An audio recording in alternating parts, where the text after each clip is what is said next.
Hi everyone!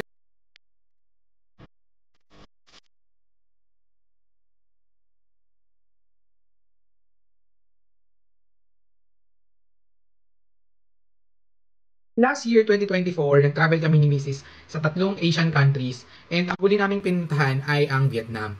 Ngayon, on this video ay didiscuss natin kung ano yung mga travel tips namin for the first time traveler papuntang Vietnam, Hanoi and then Sapa. Dahil ayaw namin na gawin nyo yung mga mistakes na ginawa namin and gusto namin maging smooth lang ang inyong travel papuntang Vietnam. First on our tip is yung weather. So, pag pupunta kayo sa Vietnam, kailangan nyo i-consider yung weather based sa month na pupuntahan ninyo or yung expected travel dates ninyo. Kasi different parts ng Vietnam, may mga different weather forecast din. So dito guys, and i-post nyo na lang, meron dyan table and then makikita nyo dyan kung ano yung best month to travel based sa region sa Vietnam. So like sa amin, nagpunta kami is last week ng November, which is pa December na.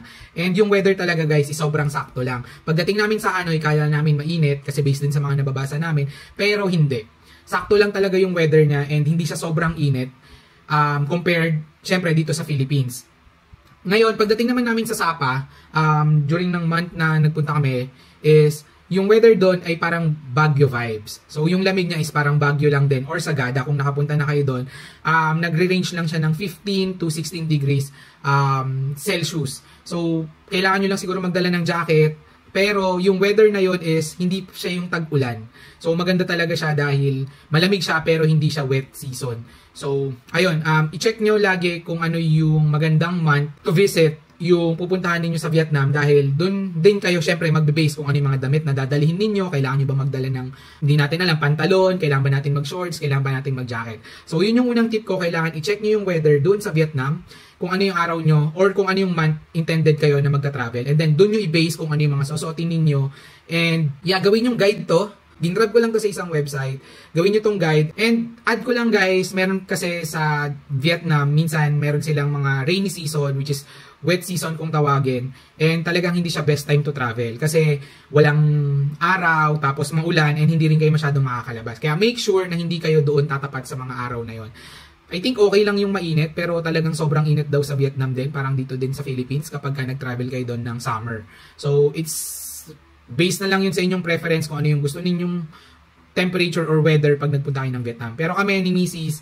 Lagi naming preference is yung malamig. So kaya yung Burr months or yung November, December yan. Diyan kami nag-travel and it's best for us. Number 2 tip is yung currency nila. Ang currency ng Vietnam ay Vietnamese dong. Ang tip ko ay never, kahit hindi sa Vietnam, kahit sa ibang countries kayo papunta, wag kayo magpapapalit ng pera from country of origin, which is Philippines. Wag kayo magpapapalit sa Philippines ng pera kung saan kayo papunta.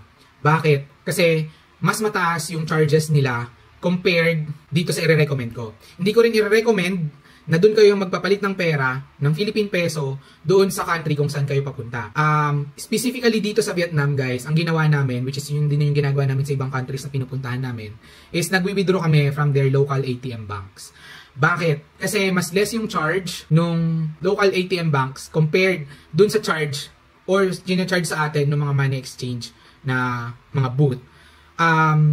Just to give you an overview or an idea, dito sa transaction ko, nag-withdraw kami ng 3 million dong. 3 million dong which is equivalent sa atin that time nung nag-travel kami around 7,000 pesos. And ang total na na-charge doon sa bank account ko, ang gamit ko pala guys is GoTime.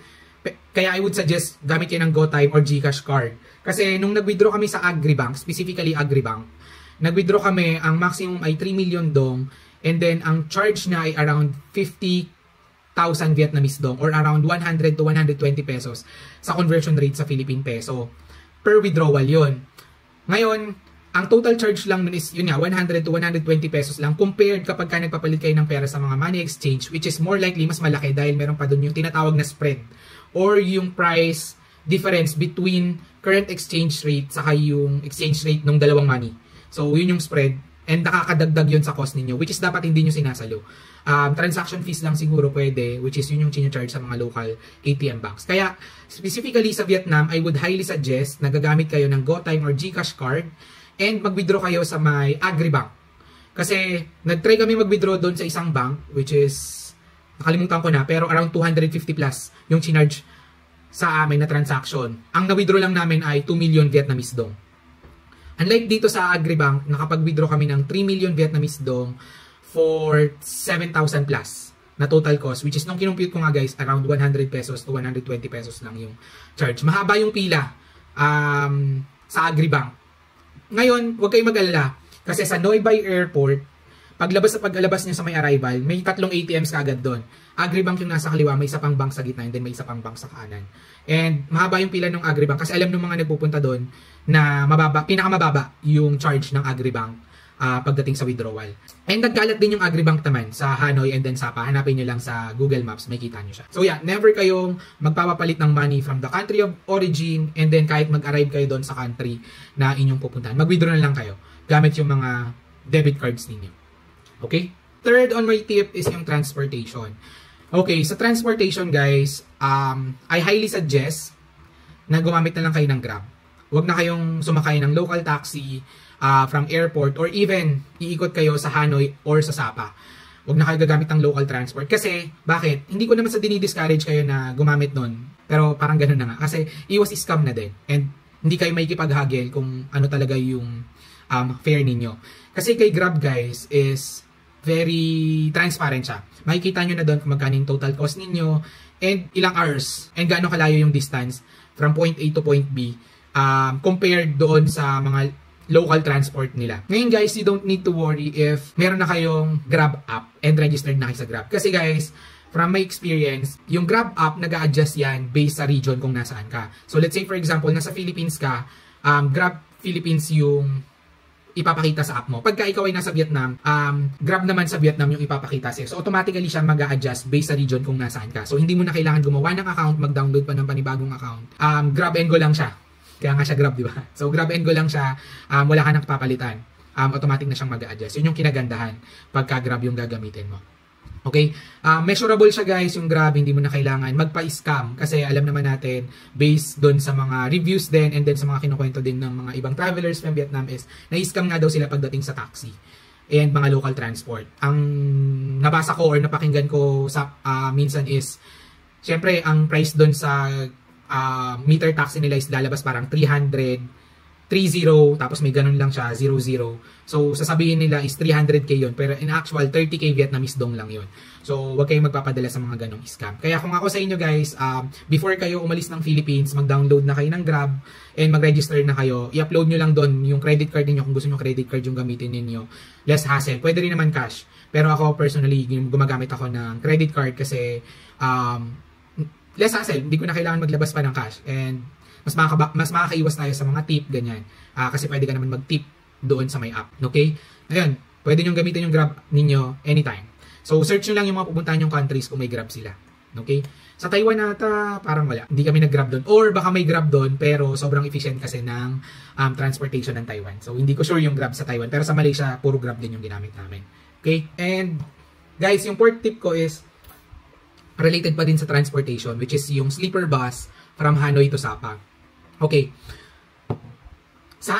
From Hanoi to Sapa guys, yung sleeper bus, I recommend mag-advance booking kayo. Marami dyang platforms, pero specifically ang ginamit namin is yung Klook. Kasi sa Klook, meron doon yung cheapest option na around 800 pesos lang yung per cabin. And yun yung binook namin. And guys, ang tip ko doon is, I highly suggest na magbubook kayo ng sleeper bus, pero ang pipiliin ninyo is yung cabin type. Kasi yung sleeper bus, guys, dalawang type yun. Isang sleeper bus, which is yung sleeper bus talaga na talagang parang regular bus lang, tapos wala siyang divider. So, makikita mo talaga yung katabi mo, and then nasa second floor kayo, or basta ay nasa taas kayo, tapos nasa baba. Halos magkakatabi lang kayo, and then may kita mo sila kung anong ginagawa na. Parang normal na bus, pero nakahiga kayo or nakaslan. Unlike kasi guys, sa may cabin bus, yun yung mga normal natin nakikita sa mga vlog. So, meron siyang parang kwartong maliit, and then makakahiga kayo, makaislan. Ang kinagandahan pa guys, kapag kakabin yung pinili ninyo na sleeper bus is good for 2 packs na siya. So, ibig kong sabihin, pwede kasing isang cabin sleeper bus lang yung inyong i-book para sa inyong dalawa. Pero guys, maliit kasi yun. Ibig ko sabihin, kasya siguro sa 2 tao, pero pilit. Kaya I highly suggest, if may budget naman kayo for this travel, mag-book na lang kayo na magkahiwalay na cabin bus para mas may space kayo nung kasama mo. Kasi guys, ilalagay nyo pa doon yung iba nyong gamit or yung personal things nyo na hindi nyo ilalagay doon sa may compartment sa ilalim ng bus. Tapos if sa Klook pala kayo nag-book, kailangan ilagay ninyo, take note, kailangan nyo ilagay yung WhatsApp number nyo during booking nyo. Or kailangan nyo ilagay sa profile nyo, WhatsApp. Specifically WhatsApp. Kasi guys, doon nila kayo kukontakin prior nung booking dates ninyo. So, kailangan nyo mag-confirm doon, i-message nila kayo kung ano yung number nung cabin ninyo, and pwede kayo makipag-exchange ng conversation doon sa operator ng sleeper bus. Pero guys, if ever talagang nagtitipid kayo, pwede naman na yung isang cabin bus for 2 packs.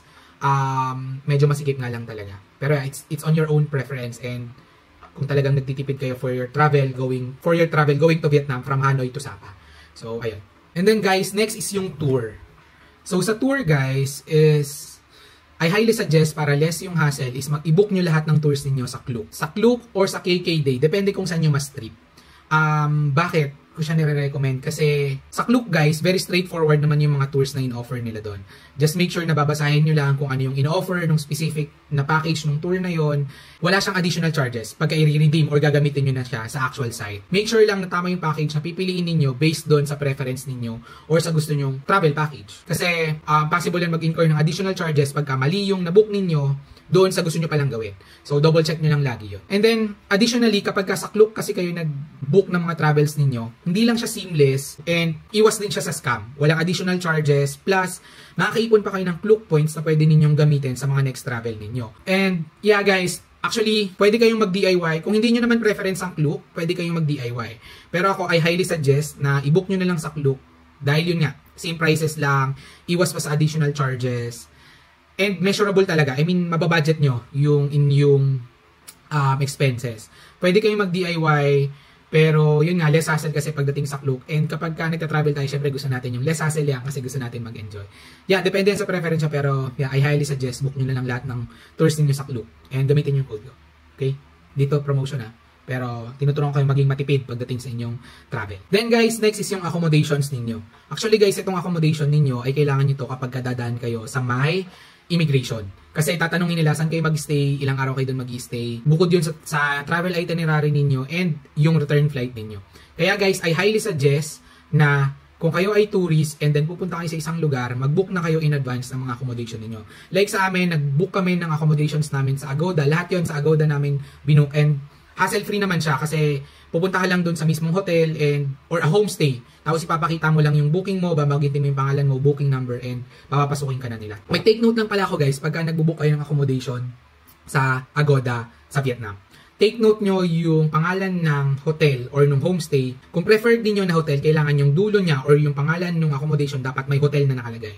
Pagka homestay lang talaga yun guys, hindi siya hotel vibes. And take note, na karamihan ng homestay sa Hanoi and sa Sapa is parang bahay lang talaga. Homestay talaga siya. And wala din siyang mga elevator. Unlike pagka-hotel, karamihan ng hotel ay may elevator. And specifically, sa Hanoi, may nabook kasi kami doon. 4th floor kami pero homestay lang yung nabook namin and may dala kaming luggage. So alam nyo na guys, yung kinahinatnan namin, binuhat talaga namin yung luggage papunta doon sa 4th floor. Pero nung last couple of days namin sa Hanoi, kasi bumalik kami sa Hanoi from Sapa, hotel na yung nabook namin, so may elevator na doon. And yung vibes talaga niya ay hotel, maganda yung facilities, maganda yung room, and yung mga amenities niya. Okay? So, take note nyo lang yun kapag magbubook kayo ng accommodation. Depende yun sa preference niyo. Kung preference niyo yung hotel, make sure na may hotel yung pangalan ng accommodation. And kung preference niyo dahil mas mura kasi minsan yung homestay, make sure homestay din yung ibubook ninyo. Okay? So, depende sa preference and then sa budget ninyo. Sa pang tip guys is yung travel insurance. Ako I highly suggest na kumuha kayo ng travel insurance every time, not just pagka pupunta ka sa Vietnam, pero every time na magta-travel kayo abroad or internationally, kahit man locals, kasi ito yung binibili natin na hindi talaga natin gustong magamit. Pero guys, I highly suggest bumili kayo ng travel insurance kapag pupunta kayo ng Vietnam, dahil ito yung makikita ninyo sa mga video na or sa ibang vlog na parang challenge sa kanila yung pagtawid sa Vietnam. Totoo yun guys. Kasi guys, sa Vietnam, hindi ka talaga kayo hihintuan ng mga motor doon or ng mga sasakyan. Bubusinahan lang nila kayo. And para sa akin, medyo risky talaga yung pagtawid sa Vietnam. Kaya kuha talaga kayo ng travel insurance. Hindi ako nagbibiro. Kasi pero sa driver guys, I think safe pa din sila mag-drive. Safe, hindi ko alam pero ayun. Para sa akin, safe pa din sila mag-drive kasi guys, malakas sila mag-brake. So, kahit mabilis sila magpatakbo and hindi talaga sila nagbibigay sa mga pedestrian, pagka meron talagang nasa harap na nila, malakas sila mag-brake. So, more likely hindi talaga rin sila nagkakos ng collision or hindi nila nababangga yung pedestrian. Pero guys, just to be safe, kuha na kayo ng travel insurance na kapag magta-travel kayo sa Vietnam. Dahil talagang yung pedestrian doon ay sobrang hirap. Makatawid, dumaan sa sidewalk. Kasi yung sidewalk nila, ultimate sidewalk nila punong-puno ng motorsiklo. Tapos yun, kahit saan may marinig ka, mga nagbubusina.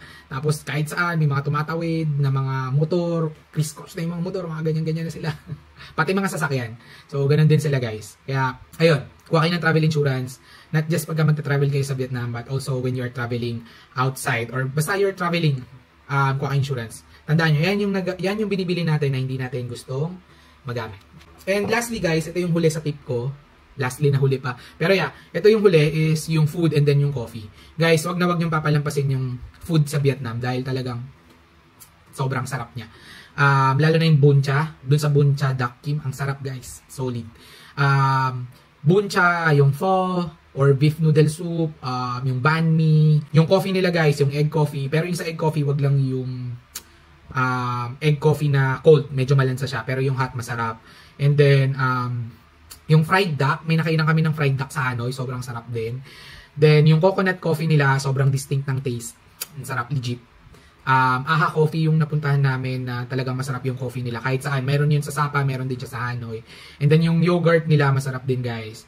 Tapos, yung pastry sa Sapa, sarap din. Yung sa may tapat ng, parang, ano nila, Sapa Center, or yung meron yung parang stadium na ganun. Meron dun parang coffee shop and then pastry shop guys. Ang sarap. Legit. And then, of course, meron din yung mga hot pot sa Sapa. Tapos yung hot pot sa Hanoi, street side lang. Ang sarap, legit. Medyo kakaiba lang yung lasa kasi meron silang pineapple na nilalagay dun sa hot pot nila. Pero, sarap. And, wag na wag nyo papalampasin yun guys. Marami pang ibang pagkain sa Sapa and then sa Hanoi.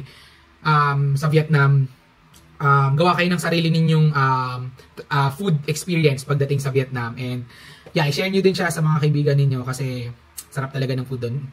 And ayun lang guys, marami pa akong videos na upload related sa Vietnam travel namin. Check nyo lang tong YouTube channel ko and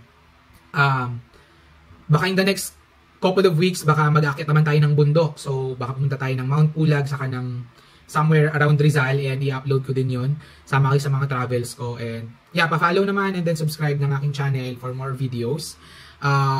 Ayun, thank you so much!